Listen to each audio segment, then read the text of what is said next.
नमस्कार, my self Hitesh Kaushik और civil step के इस प्लेटफॉर्म पर मैं आप सभी लोगों का स्वागत करता हूं।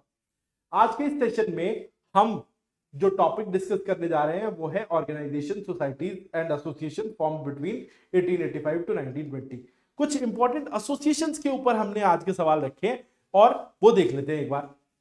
देखिए, पहला क्वेश्चन है, Indian industrial conference was established to promote indigenous industries who played a key role in the formation. तो कौन थे वो व्यक्ति जिन्होंने इसको बनाने में एक महत्वपूर्ण रोल प्ले किया था? दादा भाई नारोजी, आरसी दत्त, एमजी रानडे या गोपाल कृष्ण गोखले। ठीक है, तो ये है आपके सामने क्वेश्चन। ठीक है, तो इंडियन इंडस्ट्रियल कॉन्फ्रेंस किसने बनाई थी? ये रहा। ठीक है जी, तो देखें एक बार answer. Answer is RC Dutt थे, जो इंडियन इकोनॉमिस्ट और नेशनलिस्ट थे, जिन्होंने इंडियन इंडस्ट्रियल कॉन्फ्रेंस बनाई थी 1905 में सबसे पहली बार। ठीक है जी, चल नेक्स्ट इज भारत स्त्री महामंडल, an early Indian women's organization advocating for women's education was founded by whom in 1910। Bharat स्त्री महामंडल एक शुरुआती महिलाओं के लिए बनाई गई संस्था थी जो महिलाओं के अधिकारों की बातें करती थी। इसको किसने बनाया था? सरला देवी चौधरानी, कामिनी रॉय, पंडिता रमाबाई या दुर्गाबाई देशमुख। चार ऑप्शन आपके सामने, जल्दी से आप आंसर कर सकते हैं। ठीक है जी, चल तो आंसर देखें। आंसर इज सरला देवी चौधरानी। सरला देवी चौधरानी ने भारत स्त्री महामंडल की स्थापना 1910 में की थी, विमेन एजुकेशन के लिए और सोशल रिफॉर्म्स के मुद्दों पर जो है जागरूकता फैलाने के लिए इसको बनाया गया था। ठीक है जी, तो नेक्स्ट क्वेश्चन देखते हैं। Next question is servants of India society 1905 किसके द्वारा बनाई गई थी? To promote education and social service. अब वैसे ये आसान क्वेश्चन है, बाल गंगाधर तिलक, गोपाल कृष्ण गोखले, मदन मोहन मालवीय या लाला लाजपत राय। तो आसान क्वेश्चन है ये, हमें पता है कि सर्वेंट्स ऑफ इंडिया सोसाइटी बनाई थी गोपाल कृष्ण गोखले ने साल 1905 में। Next is who established the Indian national liberal federation to promote constitutional reforms and moderate politics. कौन थे ये व्यक्ति जिन्होंने इंडियन नेशनल लिबरल फेडरेशन बनाई थी साल 1918?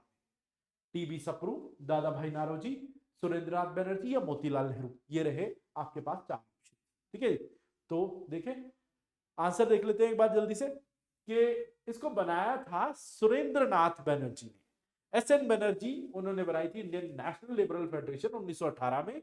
और बेसिकली ये कॉन्स्टिट्यूशनल रिफॉर्म्स के मुद्दों पर बनाई गई थी ताकि डोमिनियन स्टेटस हासिल किया जा सके ब्रिटिश एम्पायर के अंदर। ठीक है, next is united India patriotic association 1888 was formed to oppose the Congress and support British rule. Who founded it? अब ये बताना है कि यूनाइटेड इंडिया पेट्रियोटिक एसोसिएशन 1888 में जो बनाई गई थी जो कांग्रेस के विरोध में और ब्रिटिश रूल को सपोर्ट करने के लिए। ठीक है, तो was form to oppose the Congress and support British rule. तो ये किसने बनाई थी? सईद अहमद खान, राजा राधा कानदेव, अमीर अली या नवाब अब्दुल लतीफ। ठीक है, चल तो this was formed by Syed Ahmed Khan. देखिए सईद अहमद खान ऑल्दो वो एक ब्रिटिश जज रहे थे और उसके बाद जब उन्होंने ऐसी कोशिशें की जैसे मुस्लिम्स को अंग्रेजों के रिफॉर्म प्रोग्राम्स का हिस्सा बनाया जाए और एजुकेशन में उनकी तरक्की हो सके, इसके लिए ये संस्था बनाई गई थी यूनाइटेड इंडिया पेट्रियोटिक एसोसिएशन। इसने कांग्रेस का विरोध करने की भी कोशिश की और साथ ही में ब्रिटिश सरकार के प्रति लॉयल्टी भी जताई थी यूनाइटेड इंडिया पेट्रियोटिक एसोसिएशन। ठीक है जी, next is India women's association was founded in 1917 by whom to promote women's political participation. अब इसको बनाने वाले कौन थे? पंडिता रमाबाई, सरोजिनी नायडू, एनी बसंत या कामिनी रॉय। ठीक है, इंडिया विमेन्स एसोसिएशन 1970। ठीक है, आंसर देखें। आंसर है इसका एनी बसंत। तो एनी बसंत ने 1917 में बनाई थी इंडिया विमेन्स एसोसिएशन। मकसद था पॉलिटिक्स में महिलाओं की पार्टिसिपेशन बढ़ाना और राइट टू वोट दिलाना महिलाओं। ठीक है जी, तो नेक्स्ट पर आते हैं। Next is social service league 1911, जिसका मकसद था वेलफेयर ऑफ पीपल और वर्किंग क्लास को हालातों को सुधारना। ये बनाने वाले कौन थे? B R Ambedkar, MG Ranade, N M Joshi या फिर फिरोज शाह मेहता। जल्दी से बताएं।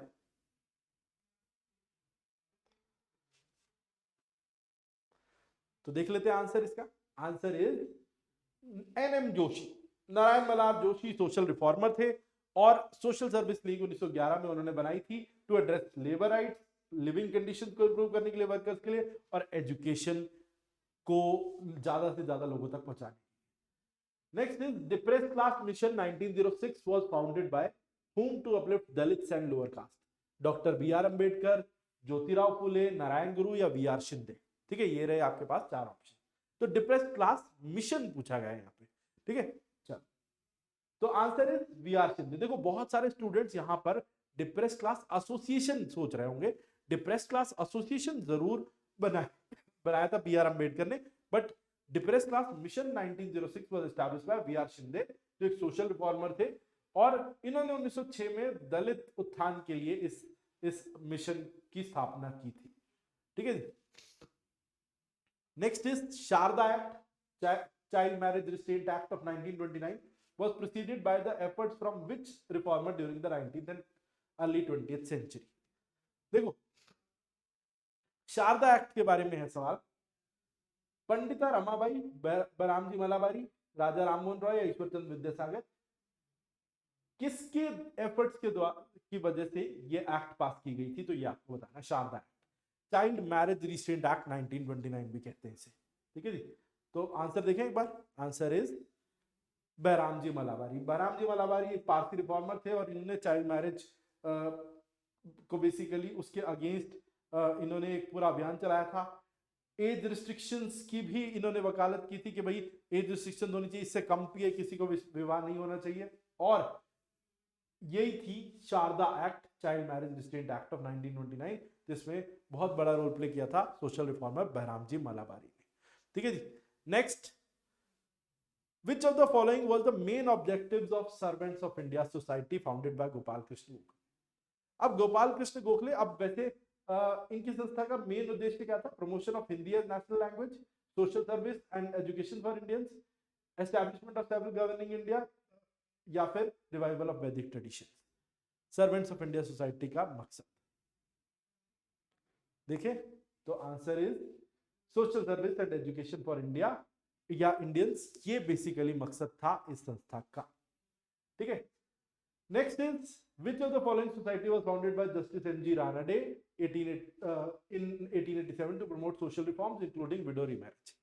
तो इनमें से कौन सी संस्था बनाई गई थी जस्टिस एम.जी. रानडे के द्वारा to promote social reforms including widow remarriage? ये आपको बताना है। चार ऑप्शन दिए रहे, पूना सार्वजनिक सभा, Indian social conference, servants of India society और आर्य समाज। ये रहे आपके चार ऑप्शन। ठीक है जी। चलो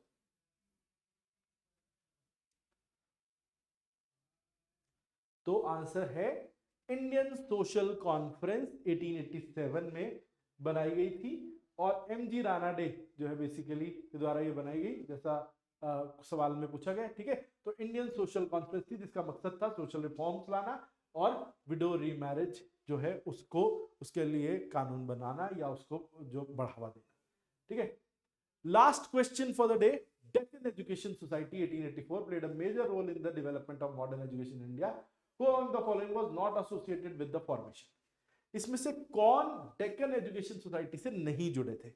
गोपाल कृष्ण गोखले, बाल गंगाधर तिलक, एम.जी. रानडे, विष्णु शास्त्री चिपलूंकर। यह आखिरी सवाल है आज का। ठीक है जी। तो देख लेते हैं answer. Answer is MG. Ranade. देखो डेक्कन एजुकेशन सोसाइटी 1884 में बनी थी। बीजी तिलक, गोपाल कृष्ण गोखले, विष्णु शास्त्री चिपलूंकर इससे जुड़े थे। रानडे एक सोशल रिफॉर्मर तो थे लेकिन वो इस संस्था से पर्टिकुलरली नहीं जुड़े थे। ठीक है जी। चलो अब एक चीज मैं आपको इंफॉर्मेशन के तौर पे बता देता हूं कि एचपीएस प्रीलिम्स टेस्ट सीरीज जो है वो आपके लिए अवेलेबल है और 38 टेस्ट है इसमें, 33 जीएस टेस्ट है, 5 सीसैट के टेस्ट हैं और टोटल एमसीक्यूज 3800 आप इसके जरिए प्रिपेयर कर लेंगे। प्राइसिंग इसकी 999 रखी गई है with detail solution. Description box में आपको लिंक मिल जाएगा। उसके अलावा हमारा एस बैच शुरू हो चुका है प्रीलिम्स क्रैश कोर्स, जो बेसिकली 3 फरवरी से, और इसमें आप अपनी कॉम्प्रिहेंसिव तरीके से तैयारी कर पाएंगे अगर आप इसको ज्वाइन करते हैं तो। ठीक है जी। उसके अलावा हमारा जो बुक सेट है, 6 बुक्स का एक सेट भी आपके लिए अवेलेबल है जिसमें हमारी ज्योग्राफी, एचपीजी के history, Indian polity, Indian economy और एनवायरनमेंट के जरिए हम इतने क्वेश्चंस बेसिकली जो इसके जरिए आप कर लेंगे कि जिसके बाद आपको और कोई ज्यादा मुझे लगता है तैयारी करने की जरूरत भी नहीं पड़ेगी। ये 6 बुक्स का सेट है और ये अवेलेबल है आपके लिए, आप इसे अवेल कर सकते हैं। इसकी कॉस्टिंग 2000 रखी गई है। और हमारा एक एचपीएस ऑनलाइन रिकॉर्डेड बैच भी शुरू हो गया है 10 फरवरी से, इसको भी आप अवेल कर सकते हैं। ये भी आपके लिए अवेलेबल है। और इन सब के लिए आप जो है हमारे साथ जो है वो जुड़ सकते हैं। हमारा डिस्क्रिप्शन बॉक्स में सारे लिंक्स दिए गए हैं और कॉन्टैक्ट नंबर है जिसके जरिए आप हमसे संपर्क कर सकते हैं और इनमें से जो भी इनिशिएटिव आपके काम का हो आप उसे अवेल कर सकते हैं। ठीक है जी, तो आज के लिए इतना ही, फिर मिलेंगे आपसे। जय भारत।